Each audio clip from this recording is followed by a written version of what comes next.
लोग आ जाते हैं कहां पर, चयन की ही बात कर रहे थे। तो चयन में क्या क्या हम लोगों ने कर लिया, सबसे पहले तो चयन में हम लोगों ने छंटनी कर ली, जो हमारी प्रिलिमिनरी स्क्रीनिंग थी। उसके बाद हम लोगों ने जो टेस्ट थे वो कंडक्ट करा लिए। अब टेस्ट को जिन लोगों ने क्वालिफाई कर लिया उनके लिए आ जाता है इंटरव्यू की बात, एम्प्लॉयमेंट से रिलेटेड जो इंटरव्यू है। टेस्ट में नॉर्मली हम लोग रिटन एग्जाम्स भी कंडक्ट कराते हैं। अब उसके बाद इंटरव्यू लेते हैं जिसमें हम लोग इन डेप्थ समझने की कोशिश करते हैं व्यक्ति किस तरह का है, इसको वास्तव में चीजें आती है, किस तरह से खुद को एक्सप्रेस करता है, ये सारी चीजें इंपॉर्टेंट हो जाती हैं। विस्तृत रूप से बातचीत करके यह मूल्यांकन किया जाता है कि आवेदक पद के लिए उपयुक्त है या नहीं, जो भी हम इसको पोस्ट दे रहे हैं उसके लिए व्यक्ति ठीक है या नहीं। साक्षात्कार करने वाले की भूमिका जो होती है वो आपसे जानकारी निकालने की होती है। आपका मतलब क्या हुआ यहाँ पर, जो साक्षात्कार देने आया है, जो इंटरव्यू देने आया है, और उसकी भूमिका होती है कि वो जानकारी दे अपने बारे में जो भी उससे पूछा जा रहा है। ठीक, अच्छा। और इसी में मेरा एक फ्रेंड है श्रृंगीर सिम्हा, उसका एक इंटरव्यू अपने ही चैनल पर पड़ा हुआ है, आप लोग देखिएगा। तो एक कंपनी है रॉयल डच शेल नाम से, ठीक है, शॉर्ट में उसको शेल ही बोलते हैं। One of the largest companies in the world, और ऑयल एंड गैस पर ही काम करती है मेनली। अब तो लव एनर्जी में सबसे बड़ी कंपनीज में से एक है। तो वहाँ पर उसने बताया था, इनका जो इंटरव्यूज पूरा सेशन हुआ करता है ना, मतलब जो सिलेक्शन प्रोसेस होता है बहुत लेंदी होता है, इसमें काफी चीजें आती है, और वो बात काफी स्मार्ट लड़का है। तो उसी ने मुझे बताया कि इंटरव्यू के टाइम पर इसको बहुत अच्छा माना जाता है कि अगर आप खुद से इंटरव्यूअर से क्वेश्चन पूछना स्टार्ट कर देते हैं, जैसे आप मान लीजिए बात कर रहे हैं, तो एक तो ये दिखाता है कि आप कॉन्फिडेंट हैं, दूसरा ये दिखाता है कि आप जेन्युइनली इंटरेस्टेड हैं या नहीं है, तीसरा कि आपके जो क्वेश्चंस है वो कितने ज्यादा इंपॉर्टेंट हैं, आपकी अंडरस्टैंडिंग को आपके प्रश्न भी बताते हैं। कई बार आप सवाल पूछे हैं तो सवाल पूछते पूछते समझ में आ जाता है सामने वाले को, यार इसको इतना ही पता है, या ये सही डायरेक्शन में सोच रहा है नहीं सोच रहा है। तो वो जो कन्वर्सेशनल टोन निकल करके आती है उसकी वजह से आपको ज्यादा अच्छे मार्क्स मिल सकते हैं, ऐसा भी होता है, और कई बड़ी कंपनीज में ऐसा देखा जा रहा है। तो क्या हो रहा है कि आजकल साक्षात्कार देने वाले साक्षात्कार करने वाले से भी काफी सूचनाएं प्राप्त कर लेते हैं, और कई बार इसे बेहतर मूल्यांकन के लिए महत्वपूर्ण भी माना जाता है।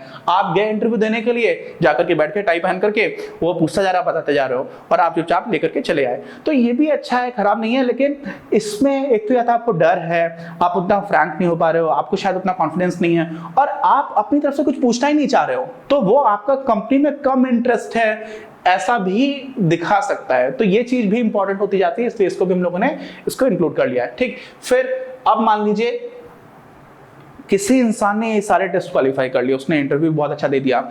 अब उसके बाद से हम लोग एक बार सरकारी नौकरी में तो खास तौर से होता है, प्राइवेट सेक्टर में भी ऐसा होता है कि उसके बैकग्राउंड का चेक करते हैं कि यार ये सब काम तो अच्छा कर रहा है। कई बार ऐसा देखा जाता है कि कई लोग जो काफी स्मार्ट होते हैं वो लोग, कई बार नहीं कुछ बार ऐसा देखा है, कभी कभी ऐसा देखा है, कई बार तो नहीं देखा गया, वो लोग कभी कभी कुछ ऐसे असामाजिक गतिविधियों में भी इन्वॉल्व हो जाते हैं, या फिर वो स्मार्ट बहुत है लेकिन वो टीम प्लेयर नहीं है। टीम प्लेयर का मतलब अकेले काम अच्छा कर लेंगे, लेकिन संगठन में तो आपको बहुत लोगों के साथ काम करना है, तो वो कोऑर्डिनेट अच्छा नहीं कर पाते। तो ये सारी चीजें जानने के लिए हम लोग क्या करते हैं, उनका रेफरेंस जो भी हुआ करता है, रेफरेंस का मतलब जो उनको जानने वाले लोग हैं वो, और उनका बैकग्राउंड को चेक करते हैं कि वो लोग कहाँ से आए हैं, उन्होंने पहले क्या क्या किया हुआ है। तो कौन बताएगा, रेफरेंस बताइए। अच्छा समझिए, तो मान लीजिए कॉलेज से कोई नया आया है, कैंपस प्लेसमेंट के लिए आप गए, मैंने आपको बताया हुआ था कैंपस प्लेसमेंट भी बहुत होता है, तो वहाँ पे जो प्रोफेसर हैं वो बताएंगे, आपने अपने कॉलेज के टाइम पर किसी के अंडर कोई प्रोजेक्ट किया हुआ है वो बताएंगे, किसी के अंदर थीसिस की है वो बताएंगे, या आपने पहले किसी की इंटर्नशिप कर रखी है तो आपका जो रिक्रूटर है वो बताएगा आपको कि अच्छा ये लड़का सही काम करता है, ये सही काम करती है। ठीक, अच्छा, तो इससे में क्या हो जाता है, पूर्व नियोक्ता, मतलब जो आपके पुराने एम्प्लॉयर है, जहां पर आपने पहले जॉब किया, जान पहचान के जो व्यक्ति हैं, आपके जो शिक्षक हैं, विश्वविद्यालय के जो प्रवक्ता यानी कि जो प्रोफेसर्स हैं, वो ये अभ्यर्थी के लिए एक संदर्भ का कार्य कर सकते हैं। आप इन लोगों से बातचीत करके समझ सकते हैं कि हाँ ये जो व्यक्ति है वो ठीक है, ये इस तरह का काम कर पाएगा या नहीं कर पाएगा। तो ये भी काफी इंपॉर्टेंट हो जाता है। और इसके बाद ही क्या करते हो, आप चयन का निर्णय लेते हो कि अच्छा अब इसको सिलेक्ट किया जा रहा है चाहिए या नहीं किया जाना चाहिए। अब सिलेक्शन में बहुत सारे लोग इन्वॉल्व होते हैं, है ना।